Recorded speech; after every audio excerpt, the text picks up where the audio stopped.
Creamy मलाईदार काळा न पडणारा पोटाला न बांधणारा असा आंब्याचा रस, चमचमीत आणि झणझणीत अशी काजू पनीर मसाला, कुरकुरीत अशी आळू वडी आणि बघताच खावीशी वाटेल अशी बटाट्याची चटपटीत अशी भाजी. नमस्कार, उज्ज्वला होम किचन मध्ये तुमच्या सर्वांचे पुन्हा एकदा खूप खूप स्वागत आहे.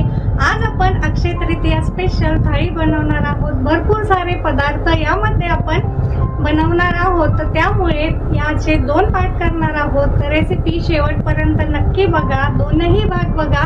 कशी वाटली कमेंट मध्ये नक्की सांगा आणि आवडली असेल तर आपल्या चॅनलला लाईक, शेअर आणि सबस्क्राईब करायला अजिबात विसरू नका, म्हणजे सर्व येणारे नवीन व्हिडिओ तुम्हाला बघायला मिळेल. धन्यवाद. चला तर मग पनीर काजूच्या भाजीला सुरुवात करूया. आता हा घरगुती स्टाईल आपण अगदी चमचमीत तोंडाची चव वाढवणारी अशी ही आपली भाजी बनणार आहे. तर त्यासाठी येथे काही सुके मसाले आपण घेतलेले आहे. जिरे, धने, सौंफ घेतलेले आहे, सुकं खोबरं घेतलेलं आहे आपण, दालचिनी, तमालपत्र, हिरव्या वेलची घेतलेली आहे, काळी वेलची, लवंग सुद्धा लागणार आहे आपल्याला, कांदा, लसूण आणि अद्रक सुद्धा आपण येथे घेतलेला आहे. आता सर्व सुके मसाले भाजून घेऊया.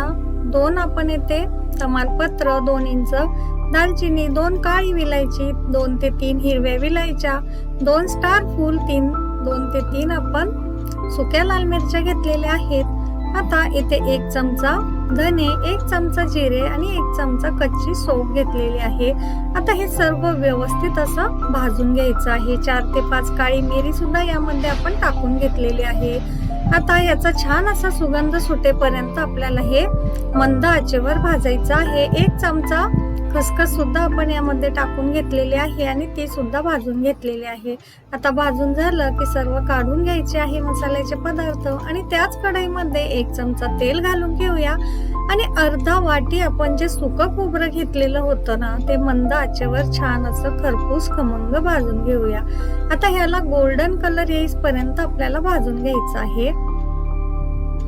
आता ह्याचा सुगंध सुटायला सुरुवात झालेली आहे, म्हणजेच आपलं खोबरं व्यवस्थित असं भाजलेलं आहे.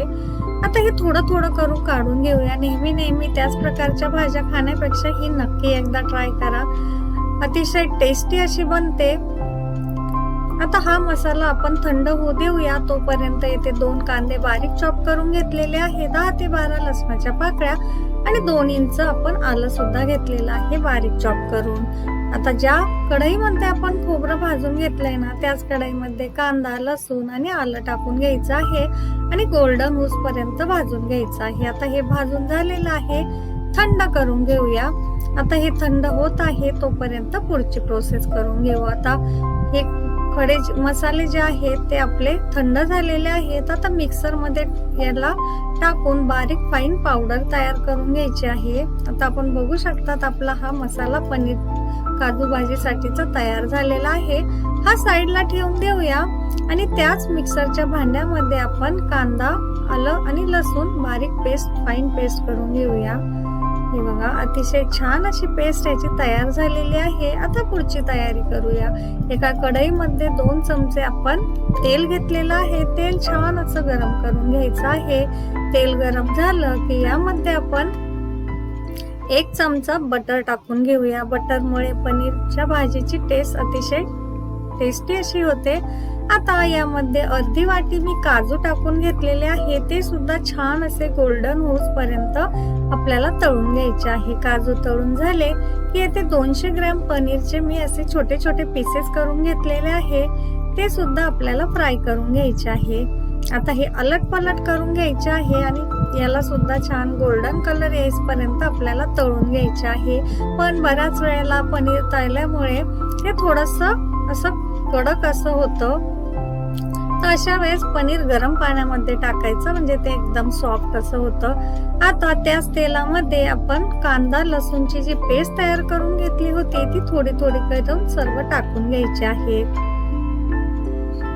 आता ही पेस्ट आपल्याला या तेलामध्ये छान अशी फ्राय करून घ्यायची आहे. हे बघा, आता या मसाल्याला तेल सुटायला सुरुवात झालेली आहे. आपण बघू शकतात अतिशय छान असा याचा सुगंध सुटायला लागलेला आहे. आता आपण जो पावडर मसाला तयार करून घेतलाय ना, तो थोडा थोडा करून यामध्ये टाकून घ्यायचा आहे. आता आज मी ही भाजी 7 ते 8 व्यक्तींसाठी बनवत आहे, त्यामुळे हा 3 ते 4 चमचे मसाला मी येथे टाकून घेतलेला आहे. 2 चमचे लाल तिखट, पाव चमचा हळद सुद्धा आपण येथे टाकून घेतलेली आहे आणि 1 चमचा किचन किंग मसाला टाकलेला आहे. आता ह्याला सुद्धा व्यवस्थित असं तेल सुटायला लागलेलं आहे. आता ह्याची कन्सिस्टन्सी मेंटेन करण्यासाठी आपण येथे 2 चमचे दही टाकून घेतलेलं आहे. आता हे दही आपल्याला आंबट घ्यायचं नाहीये, हे ते ध्यानात ठेवायचं आहे. पुन्हा याला 2 ते 3 मिनिटासाठी आपण फ्राय करून घेतलं. 2 हिरव्या मिरच्या आणि 1 चमचा कस्तुरी मेथी टाकून 1.5 ग्लास आपण गरम पाणी येथे टाकून घेतलेलं आहे. भाजीला छान उकळी आलेली आहे. उकळी आली की यामध्ये पनीर आणि काजू टाकून द्यायचे आहे आणि 2 उकळ्या घ्यायच्या आहे. आता आपल्याला पाहिजे तेवढी ही भाजी पातळ किंवा घट्ट केली तरी सुद्धा चालू शकेल. हे बघा, छान अशी तर्री आलेली आहे आणि आपली चमचमीत आणि झणझणीत अशी काजू पनीर मसाला बनून तयार झालेला आहे. अतिशय छान असा याचा सुगंध सुटायला सुरुवात झालेली आहे. हे बघा, आता ही भाजी तयार झालेली आहे. वळूया पुढच्या रेसिपीकडे. आता आपण बनवणार आहोत काळा न पडणारा, पोटाला न बांधणारा असा आंब्याचा रस. आता आंब्याचा रस तर आपण सर्वच नेहमीच बनवत असतो, परंतु आज थोडासा वेगळ्या पद्धतीने आपण येथे बनवणार आहोत. 4 ते 5 आंबे, हे 1 किलो हापूस आंबा मी येथे घेतलेला आहे आणि हा थंड पाण्यामध्ये 10 ते 15 मिनिटं मी ठेवलेला आहे. आता याला एका कॉटनच्या कापडाने असं सुकवून घ्यायचं आहे. आता थंड पाण्यामध्ये का ठेवला तर आंबा गुणधर्माने उष्ण असतो, म्हणून हा थंड पाण्यामध्ये थोडा वेळ ठेवून दिला होता. आता अशा चाकूच्या साहाय्याने या आंब्याचा सर्व गर कट करून घ्यायचा आहे. एक एक करून सर्व आंबे याच पद्धतीने कट करून घ्यायचे आणि सर्व आंब्यांचा गर या बाउल मध्ये आपण काढून घेऊया. बघा, आंब्याच्या कलर वरून आपल्या लक्षात आला असेल अतिशय गोड असा हा हापूस आंबा आहे. तर सर्व गर काढून झालेला आहे. आता ज्युसरच्या भांड्यामध्ये आपण थोडा थोडा करून टाकून घेऊया. आता 1 किलो आंब्यासाठी फक्त 1च वाटी मी येथे दूध आणि अर्धी वाटी साखर वापरणार आहे, कारण आंब्याची टेस्ट अतिशय या गोड अशी आहे, त्यामुळे साखरेचे प्रमाण कमी वापरले तरी सुद्धा चालू शकेल. आता दूध आपण जेव्हा आंब्याचा रस खाणार आहोत त्याच्या अगोदरच टाकायचा आहे. आता आंब्याचा रस काळा पडू नये म्हणून येथे 4 ते 5 आईस क्यूब सुद्धा मी टाकून घेतलेले आहे. आंब्याच्या रसामध्ये पाणी टाकायचं नाहीये, नाहीतर तो लगेचच काळा पडण्याची शक्यता असते. आता आपण बघू शकता क्रीमी मलाईदार असा आपला आंब्याचा रस बनून तयार झालेला आहे.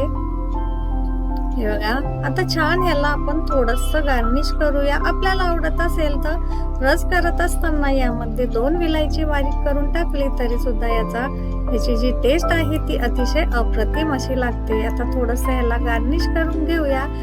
हे बघा, ड्रायफ्रूटचे काप आणि रोज पेटल टाकून घेतलेले आहे. 3 ते 4 केसरच्या काड्या सुद्धा मी येथे टाकून घेतल्या आहे. आता वळूया पुढच्या रेसिपीकडे. आता कुरकुरीत अशी अळूवडी बनवणार आहोत आपण आजच्या थालीसाठी. तर येथे अळूची छान अशी कोवळी पाने घेतलेली आहे मी, आपण बघू शकता येथे. आता ही गावठी पाने घेतलेली आहे, ही स्वच्छ धुवून घ्यायची आहे आणि याचे जे देठ आहे ते आपल्याला कट करून घ्यायचे आहे. बऱ्याच वेळेला काय होतं, अळूची वडी खात असताना घशाला खाज येते किंवा खवखवते, त्यामुळे ह्या ज्या पाठीकडच्या शिरा असतात पानाच्या त्या चाकूच्या साह्याने अशा पद्धतीने कट करून घ्यायच्या आहे, म्हणजे वडी खाल्ल्यानंतरही आपल्याला कुठलाही त्रास होणार नाही. ज्या जाड शिरा आहेत त्याच फक्त काढायच्या आहे, पातळ ज्या आहेत त्या नाही काढल्या तरी सुद्धा हरकत नाही. आता सर्व पानं व्यवस्थित स्वच्छ धुवून त्याच्या शिरा काढून झालेल्या आहे. येथे 7-8 हिरव्या मिरच्या, 1 चमचा जिरे, 8 ते 10 लसणाच्या पाकळ्या आणि 1 चमचा मीठ आपण घेतलेलं आहे. आता याची बारीक फाईन अशी पेस्ट तयार करून घेऊया. आपल्याला आवडत असेल तर हिरव्या मिरच्याऐवजी लाल मिरची टाकली तरी सुद्धा चालू शकेल. आता ही पेस्ट तयार झाली की एका बाउल मध्ये आपण बेसन पीठ टाकून घेऊया. आता वडीसाठी शक्यतो दळून आणलेलं घरचं बेसनच वापरायचं आहे, म्हणजे वडी छान होते. आता 4 ते 5 आपण बेसन पीठ घेतलेलं आहे चमचे, आणि 3 ते 4 पोहे खाण्याचे चमचे आहे ना ते तांदळाचं पीठ घेतलेलं आहे. थोडीशी हळद, थोडासा हिंग आणि वाटून घेतलेली लसूण मिरचीची पेस्ट टाकून घेतलेली आहे। तांदळाच्या पिठामुळे अतिशय कुरकुरीत अशी अळूवडी बनते। आता 2 चमचे येथे मी पांढरे तीळ सुद्धा टाकून घेणार आहेत। हे ऑप्शनल आहे, परंतु टाकल्यामुळे वडी खाताना अतिशय टेस्टी असे लागतात हे। आता हे सर्व मिश्रण असं चमच्याच्या साहाय्याने मिक्स करून घेऊया। आता चवीपुरतं मीठ टाकून घेऊया आपण। आता हे आपल्याला थोडं थोडं पाणी टाकून मिश्रण आपल्याला हे पीठ भिजवून घ्यायचं आहे। आता हे पीठ भिजवत असताना एकदमही पाणी टाकायचं नाहीये किंवा एकदमही पातळ पीठ आपल्याला करायचं नाहीये।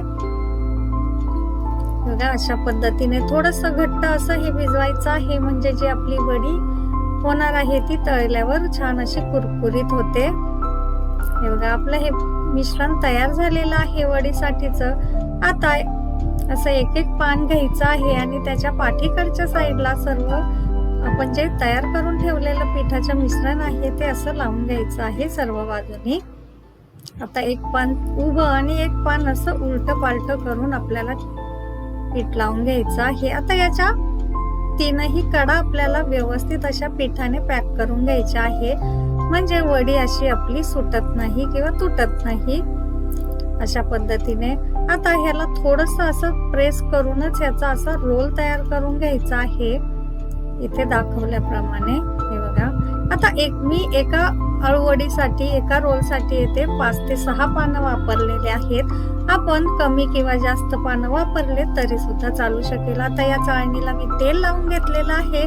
एक एक करून सर्व अळूवडीचे रोल माझे बनवून तयार झालेले आहे। आता आपण ह्याला वाफळून घेणार आहोत। आता इकडे गॅसवरती मी पाणी गरम करायला ठेवलं होतं, त्याच्यावर ही चाळणी ठेवून द्यायची आहे आणि झाकण लावून ठेवायचं आहे। आता 5 ते 7 मिनिटासाठी आपण हे वाफळून घेऊया। 7 मिनिटानंतर झाकण काढून बघूया। आपण चाकूच्या साहाय्याने असं चेक करून घ्यायचं आहे। चाकूला जर बेसन पीठ लागलं नाही तर समजून घ्यायचं आपली अळूवडी शिजलेली आहे, वाफळून निघालेली आहे। आता ही थंड करून घेऊया। वडी कापताना थंड झाल्यानंतरच कापायची आहे, नाहीतर त्याचे तुकडे पडण्याची शक्यता असते। आता एक एक करून सर्व रोलचे आपण वडी अशा पद्धतीने कट करून घेऊया। आता तेलामध्ये सर्व वड्या कट करून झाल्या की थोड्या थोड्या 4-5 वड्या तेल गरम करून घ्यायचं आहे आणि अशा वड्या सोडून कुरकुरीत होईपर्यंत तळून घ्यायच्या आहे। हे बघा, गोल्डन होईस्तोवर आपण आलटून पलटून या वड्या तळून घेतलेल्या आहे आणि अशा प्रकारे आपली अळूवडी सुद्धा बनवून तयार आहे। आता पुढची आपण बघणार आहोत बटाट्याची भाजी, जी सर्वांची आवडती असते। आता त्यासाठी एका कढईमध्ये 2 ते 3 चमचे तेल घेतलेलं आहे। त्यामध्ये 1 चमचा जिरे, 1 चमचा मोहरी टाकून छान तडतडून घ्यायची आहे। त्यामध्ये 1 चमचा 4 ते 5 मिरच्या, 5 ते 6 लसणाच्या पाकळ्या, अर्धा चमचा जिरे आणि अर्धा चमचा मीठ टाकून मी पेस्ट तयार करून घेतली आहे, ती टाकलेली आहे। आणि 7 ते 8 आपण कढीपत्त्याची पाने टाकून घेतलेली आहे आणि 2 ते 3 कांदे बारीक चॉप करून टाकून सॉफ्ट होईपर्यंत फ्राय करून घेतलेला आहे। आता ते कांदे सॉफ्ट झाले की यामध्ये 3 ते 4 उकडलेले बटाटे असे कट करून घ्यायचे आहे आणि ते यामध्ये टाकून छान असे फ्राय करून घ्यायचे आहे। भाजी मिक्स करून घ्यायचं आहे सर्व। मिरची वाटून टाकल्यामुळे बटाट्याची भाजी अतिशय टेस्टी अशी होते आणि घरामध्ये लहानांपासून तर मोठ्यांपर्यंत ही बटाट्याची भाजी सर्वांची फेवरेट अशीच असते। त्यामुळे प्रत्येक सणाला ही केलीच पाहिजे अशी आहे। आता यामध्ये थोडंसं मीठ टाकून घेतलेलं आहे आपण चवीपुरतं। मीठ आपण मिरची वाटताना सुद्धा घातलं होतं, त्यामुळे बेतानाच घालायचं आहे। आता थोडीशी बारीक चॉप केलेली कोथिंबीर टाकून घेऊया आणि ही आपली बटाट्याची भाजी सुद्धा बनवून तयार झालेली आहे। आता अशा पद्धतीने आपले अक्षय तृतीया स्पेशल थाळीमधील सर्व पदार्थ करून झालेले आहेत। तर नक्की ट्राय करा थाळी। आवडली असेल तर चॅनलला लाईक, शेअर आणि सबस्क्राईब करायला अजिबात विसरू नका। पुन्हा भेटूया नवीन रेसिपी सोबत, तोपर्यंत धन्यवाद।